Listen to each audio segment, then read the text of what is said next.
When it comes to gaming laptops, there are plenty of choices on the market. Today, we're going to take a look at one of the most popular and talked about ones of 2018. That's the MSI G65 Stealth Thin. Today, to tell you what I think about it, stay tuned.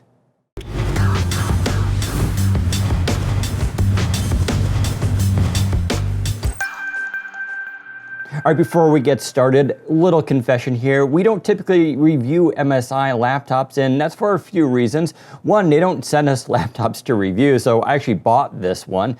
And two, I'm not actually a huge fan of MSI. I've had their GS63 VR, which was a pretty popular laptop last year, and I hated it so much I never reviewed it.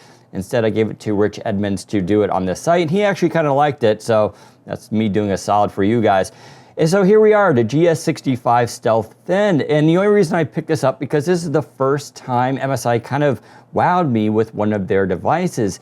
And this is, I'm just going to give you a spoiler alert, one of my favorite gaming laptops I've ever used, and I think for the price is actually pretty good. It's not budget cheap, it's still around $2,000. But it's really, really nice. I'm glad to see MSI improving in all sorts of areas compared to the 63 from last year. Now the 65 is going to be one of the better laptops you can get. It's comparable to the new Razer Blade 15. It's just a little bit cheaper. It's actually a couple $100 cheaper. So if you like that device but are looking to save some money, well, this is probably going to be your choice. Now when it comes to configuration options for this laptop, there are a few options. This one was purchased from Best Buy in the United States, and they're selling it with a Core i7-8750H processor. That is Intel's 8th generation. It is 6-core and it's very, very fast. It also has a GTX 1070. That's a Max-Q design. So if you don't know, Max-Q is basically a thinner design for the GPU. It allows them to fit into really slim laptops. As a result, it's not quite as fast as a desktop 1070, but can still perform pretty well and saves you a lot of space. This also has 16 gigabytes of DDR4 RAM. It is 2400 megahertz, so not the fastest on the market, but pretty good. It's also Samsung, so I'm pretty happy about that. Now, as you can probably tell by the name, it is a thin laptop. In fact, it's about 0.69 inches, or 17.5 millimeters, which is really, really thin. And that's only backed up by the fact that it only weighs 4.14 pounds or 1.88 kilograms. That's pretty crazy. This is a 15.6-inch laptop. 4.1 pounds is really on the light side. And when you talk about this performance, it's pretty outstanding. Don't forget that new Razer Blade weighs 4.5 pounds. So you're saving quite a bit of room here with this design. Now, when it comes to looks of this device, MSI did a very conservative job here. So if you're a type of person who likes to carry laptops into meetings or use them in public, well, this is going to be your laptop. I'm very happy with MSI's design here. It's very black on the outside, smooth. It picks up fingerprints, but it's not too bad. It's actually pretty clean. They have a nice logo here. Gold, which is a different change, but doesn't light up or anything. Some people may not like that, but you can always cover this up with a sticker. Don't forget, this is a flat design here, very easy to use, something like D-Brand or Decal Girl, whatever you choose. But still, I think this is a pretty nice look. Coming around to the sides, and you can see it's got this gold accent everywhere, which I think is just very elegant. It definitely bucks the trend of what a lot of laptops do with green or red. I think it just looks really elegant and makes it stand out from the rest of the market. Let's take a look at the ports. On the left-hand side, we have a ventilation slot here, as well as a Kensington port for security.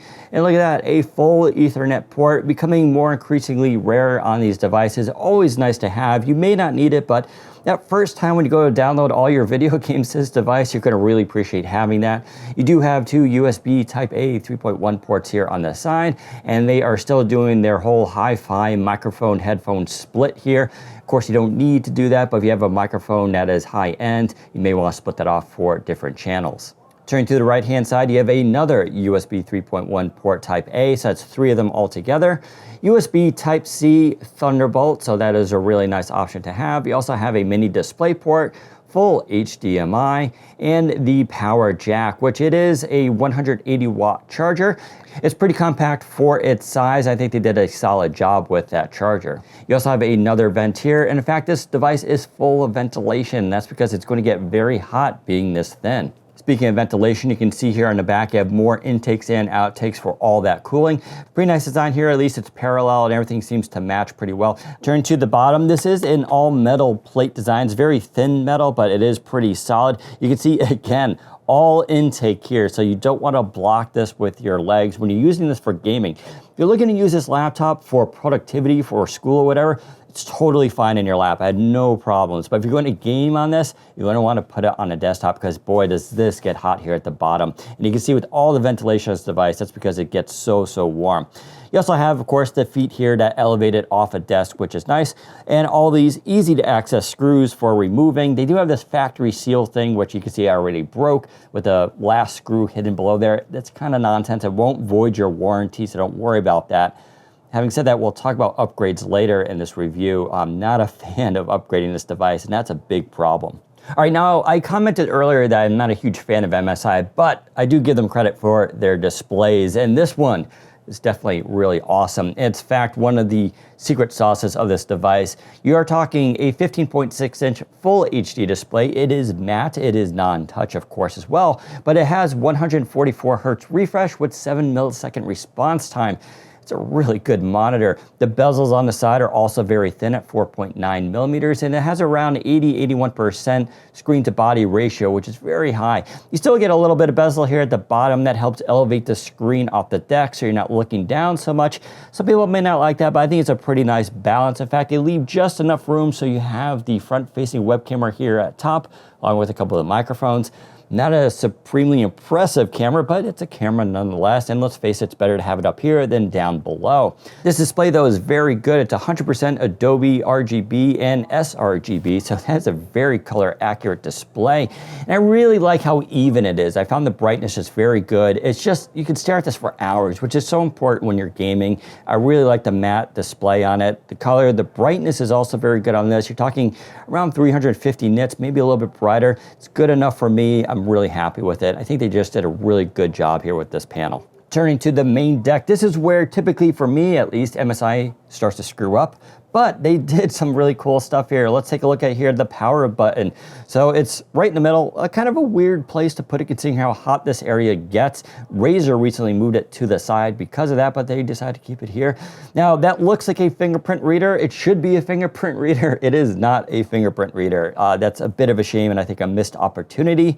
You can always add one to the side here with the USB accessory. It's around $20 and it'll save you a lot of time. I highly recommend it, totally optional though. What's really neat about this LED obviously tells you your computer is on, which should be obvious, but when it's white, it's using the regular built-in graphics from Intel, but switches to orange whenever you're going to use the NVIDIA graphics. That's just a kind of a cool thing, right? So it lets you know whenever you're using a specific app or game, which GPU you're using.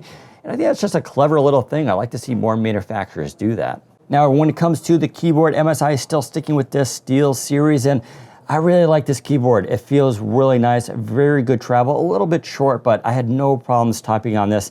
And I really just like using this as a regular laptop, and that's so important for me. I just don't want something that's just for gaming, but this is a great keyboard. Now, as you can see, they removed the numpad from the previous design of the GS65 VR, and I'm totally fine with that. I realize in 15-inch laptops, some of you guys really like number pads. I won't address that here. I'm just going to say I don't like them, so I'm really happy with this layout. It's more even, gives me more space.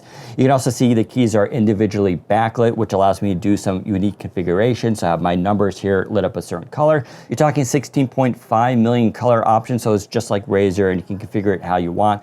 I think the colors look really nice here. It's a bright backlit keyboard. Really no complaints. Oh, trackpad.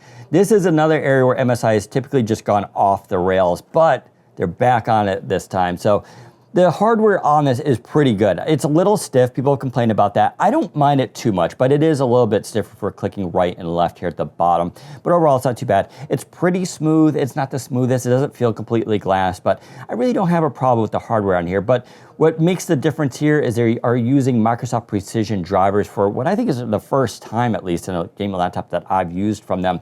And that makes all the difference. That makes this trackpad better than average. I would say B+. It's really good. It could be better hardware, but those drivers really make up for it. When it comes to audio, there are two speakers on the bottom of this device, and Usually I would slam MSI for audio, but these are actually pretty good speakers. Now, they're not the loudest speakers out there, but if you're going to be gaming, you can throw them up to around 60%, and it should be good enough. But I really enjoy the stereo separation, audio quality. They're not too bassy, but again, above average speakers, which is something I was just not expecting, but pretty solid audio here. All right, performance. So as you can imagine, with this kind of hardware in here, this thing probably does pretty well for gaming. In fact, it does. Let's talk about Cuda Scores. For Geekbench, you're talking 154,000. Which is actually a really good score, but for comparison, my desktop GTX 1070 got 173,000, so that's the effect of max Q. Now, I'm still pretty happy with that. When you're talking playing Destiny 2 or Doom, you're talking about around 80 to 90 frames per second, depending on your settings. So if you're putting it on high, you can expect that, and that's really good for gaming. Now, this display doesn't have NVIDIA G-Sync on it, which some people have dinged it for. I'm okay with that though, because when you're getting 80 or 90 frames per second on high settings, well, I don't really find G-Sync going to be that useful, but it is something to consider. Don't forget, when you have G-Sync on a device, it's going to be wired directly to the GPU, which means you have to run that GPU all the time, which affects what? Battery life. And this device actually gets good battery life. You're talking around 6 hours for regular usage. And that's not super impressive if you're talking Ultrabooks in 2018. But for a gaming laptop, it's actually pretty solid. That's almost good enough for you to use this regularly throughout the day as a normal laptop. And I think that's important for a lot of people, especially who are students looking for a device that's sort of a hybrid regular laptop in gaming. Now, when it comes to processor, that 6-core definitely delivers. You're talking 5,000 on Geekbench for a single core and 20,000 for multi-core, which again is a very high number and great score for this device. Now, what about throttling? I didn't see it too much with this device, but that's also a downside because this thing runs super hot. As I mentioned earlier, if you're going to be gaming, you'll probably want to keep this on the desk. It gets just really warm on the bottom. And we're seeing that across the devices are using 6-core processors and GTX 1070s. Now let's talk about storage. This configuration comes with 500 gigabytes of SSD, which again, an improvement. The GS63 VR, which I had last year, had a hard disk drive, and I know some people are okay with this, but that absolutely killed the experience for me. It was just so slow.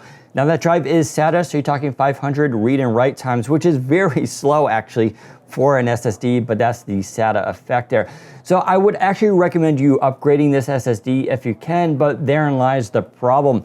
They put their SSD underneath the motherboard, and while you can remove the back cover here, you're going to have to remove a bunch of ribbons to get to this aspect of the device, and it is very hard. Now, I'm pretty familiar with computers, but we're talking micro ribbons. You're going to have to get tweezers out, and well, let's just say if you just spent $2,000 on a laptop, this is going to be a pain to upgrade from memory, and that's a bit disappointing. This is where Razer will be a little bit better than MSI and why you're paying for that premium experience. I'm really frustrated with MSI that they keep doing this. It's a really weird configuration. Technically, you can upgrade components on this device, even throw in a second SSD if you wanted to. It's just going to be very challenging. Now, what about fan noise? As you can expect, when gaming, it gets pretty loud, but it wasn't obnoxious. Again, I'm pretty impressed with the fact that all the specs in this laptop and how thin it is, yeah, it gets loud. You're going to hear that whooshing noise, but it's a pretty good fan, and the cooling was pretty solid too. More importantly, they provide a lot of software here for you to control this. You can set this to a meeting mode where it's going to run quiet. Right now, I do not hear this fan at all. It's just running. I'm using it as a normal laptop. It's totally quiet, which is exactly the experience you want. When you're gaming though, you can throw it all off and throw it to max performance, and you're going to get a lot of fan noise, but that's just because you want that power and performance out of the device, and they definitely deliver there. Okay, let's bring it all in. As I mentioned, I was not a believer in MSI, and this should tell you something. I spent our own money on this device. I'm really impressed by it. This is the first time I've actually enjoyed an MSI laptop. Now, it's not all peaches here. Don't forget, upgrading this device, which I think a lot of gamers will want to do, it's gonna be very difficult. It's technically possible. I'm just saying it's gonna be a risk, so keep that in mind.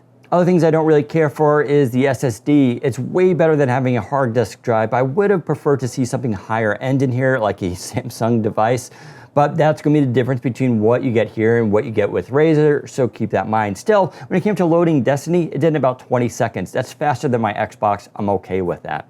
I also wouldn't mind seeing Windows Hello and a Fingerprint Reader built in. Again, not uncommon in gaming laptops that they don't come with that, but still it would have been nice.